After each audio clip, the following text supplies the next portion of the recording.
Hi, I'm Peter Hilliard, and I've been doing these videos to sort of explain interesting things in songs and do a little analysis, and I try to keep it at a level where people can understand it even if they don't have any experience with music theory. But if you do understand music theory, it really helps some of these songs kind of pop. And I thought since it's Christmas time, I would look at a great Christmas song called Have Yourself a Merry Little Christmas from 1944 from the movie Meet Me in St. Louis. St. Louis? It is Louis. And the song is by Hugh Martin and Ralph Blaine, and if you go online you'll see a lot of stories about them arguing over who actually wrote it and what the original lyrics were, and that's, I think, information for another time. You can certainly look all that stuff up yourself. But I think that something about this song is really deeply moving. And I think part of it is that America was involved in World War II at the time, and Judy Garland sings it, and of course she sings everything so beautifully. But there are some definite musical reasons why Have Yourself a Merry Little Christmas is so deeply moving, and they have to do with very simple things being used very subtly, which is one of the things I love about the great American songbook. So, Have Yourself a Merry Little Christmas is an AABA song, like most of the songs from this time period are, meaning that there's an A section, in this case, that section, Have Yourself a Merry Little Christmas, and then it kind of repeats itself, Have Yourself a Merry Little Christmas, and then there's a B section that, there's that section, and then, someday soon we all will be together.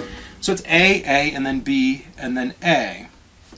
And it follows, the song originally had a very sad lyric, and then eventually it got a lyric that was a little bit brighter, but it still has this very sort of sad, melancholy flavor. And that is very subtly worked out using the very simple musical means.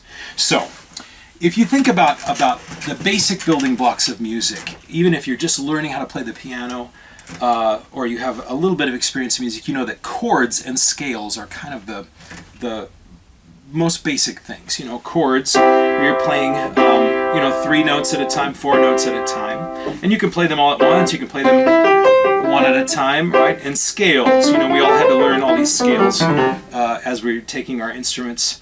And the whole first section, this A section of Have Yourself a Merry Little Christmas, is built around chords and scales. So I'm going to use a little solfege. Bear with me if you don't use solfege, but I think it'll make sense to you.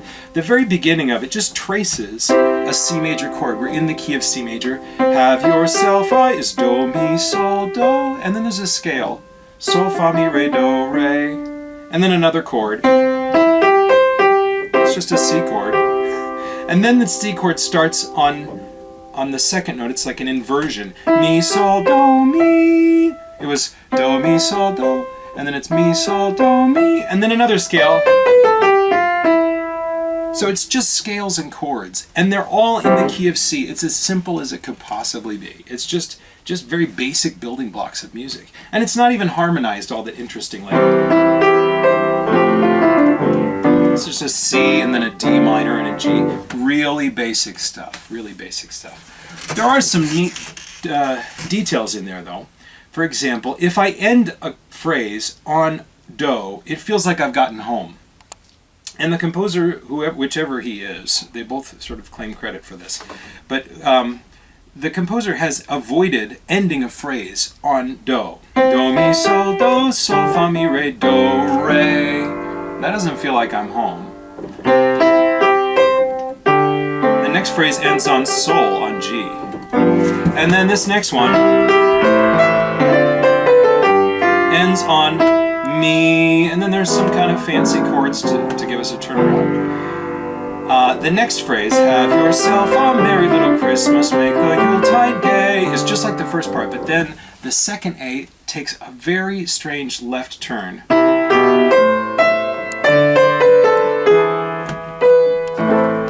Now, I don't know about you, but I think that particular phrase is really poignant, and it has to do with this one G sharp, which we would call C in solfege. Mi, sol, do, mi, re, do, ti, la, si. And that wrong note, that note that's not in the key, moves us into the key of A minor briefly. And A minor is very sad. The phrase ends on do, but it's not like home bass do. It's ending on this do, which puts us in a minor chord, the sixth chord of C major. So when we're doing Troubles Will Be Miles, I don't know if you can feel this. It's very poignant and sort of sad when it gets to that G sharp.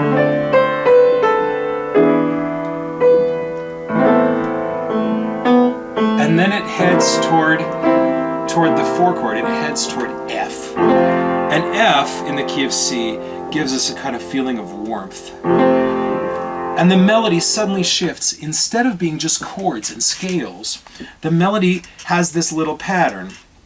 Mi, mi, mi, re, do, re. Do, ti, la, ti, do, ti, ti. Can you hear that pattern? We haven't had anything like that in the piece. The B section is like kind of a brand new idea. And now the same idea in another sequence is kind of like once again, as in olden days, faithful friends who were dear to us. And then it kind of leads itself back out to the next A. Will be near to us once more. Now, composers often use re, sol to get us back to do. And that's exactly what's happening here. It's like the composer is sort of re, sol, opens a door and says, go through here, we're in a new key. And the key that we're in is the home key. Now, how does this have to do, well, you know, this is all sort of boring music theory, but think about what's happening in the lyric. Because in a good theater song, and this is a good theater song, the music and the lyric work together to tell a story. And this story is about being away from your familiar home, away from your familiar place, and the familiar people that you love at Christmas time.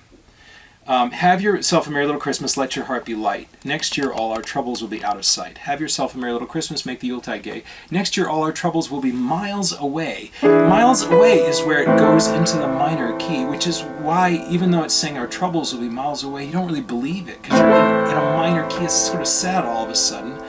And then it goes to this beautiful sequence, as we were talking about.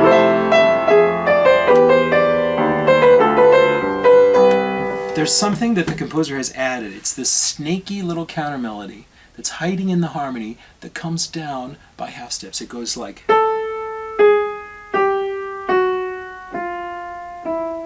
and then actually goes da-dee, goes a little further in the next phrase. But that descending line makes that melody in the B section so melancholy.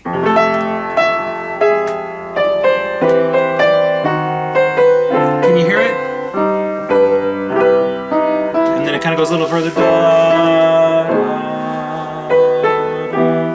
That descending line makes that section so sad.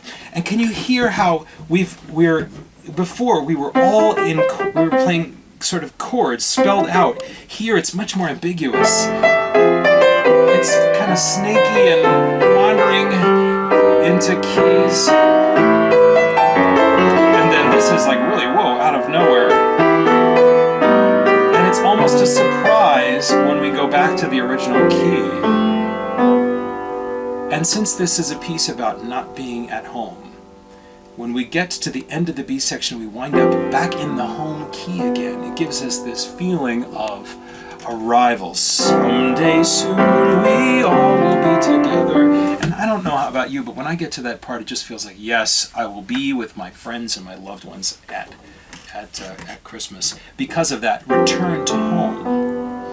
And then it's really quite extraordinary how he gets to the last day. So it's like, someday soon we all will be together. That's just like it was before. If the fates allow, do, mi, sol, do, sol. Just like very simple, like the first part. Now this next phrase, mi, sol, do, mi, we've had two different versions so far. So if you're listening to this, you're kind of thinking to yourself, which one am I going to get now? And it does this it goes up instead of down. Remember the first time it was mi, sol, do, mi, re, do, ti, la, sol, fa, mi, ending on a mi. And then the second time it was mi, do, mi, sol, do, mi, re, do, ti, la, si. And that was our turn into the minor. This one has the very highest note of the piece.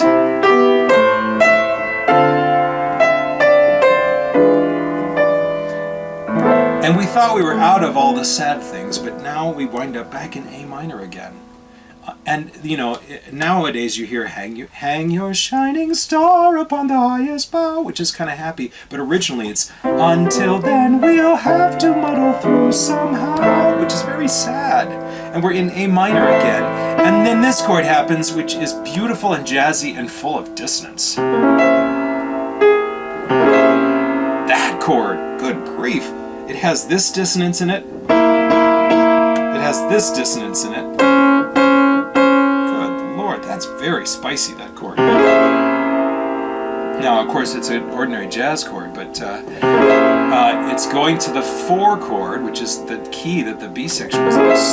So have... Oh, can you feel how warm that is? So have yourself...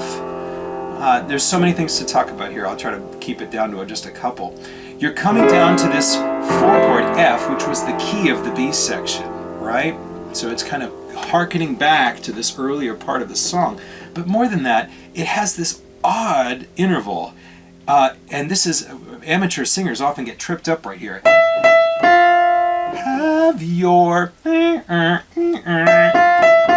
What a strange interval to sing. Have yourself a... It's spelling out an F major 7 chord, and it's emphasizing the most dissonant part of that beautiful chord. Also, the first A section, have yourself a merry... The title is right at the beginning. The second A section, have yourself a merry little Christmas. But the last A section, someday soon we all will be together, doesn't have the title of the song. The title of the song waits right till the end, so the last thing we hear is the title. So have yourself, which gives you a great sense of arrival. And finally, mi, re, do, ti, la, ti. It ends on do, which is home, right? It waits until the very last note of the song to give you the home note with the home chord. One other time we had troubles will be miles away, and that was the home note, but with a chord that was a very sad chord. This finally, at the very end of the song, we get the chord and the home note at the same time. And finally, after the whole song, we're finally home. It's a great song, and of course, there's nobody who delivers a song better than Judy Garland.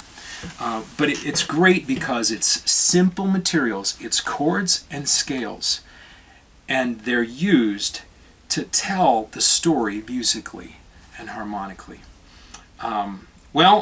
Everybody should be singing this song all winter long. It's a great song, and I hope you've enjoyed this brief analysis. Happy holidays. Merry Christmas.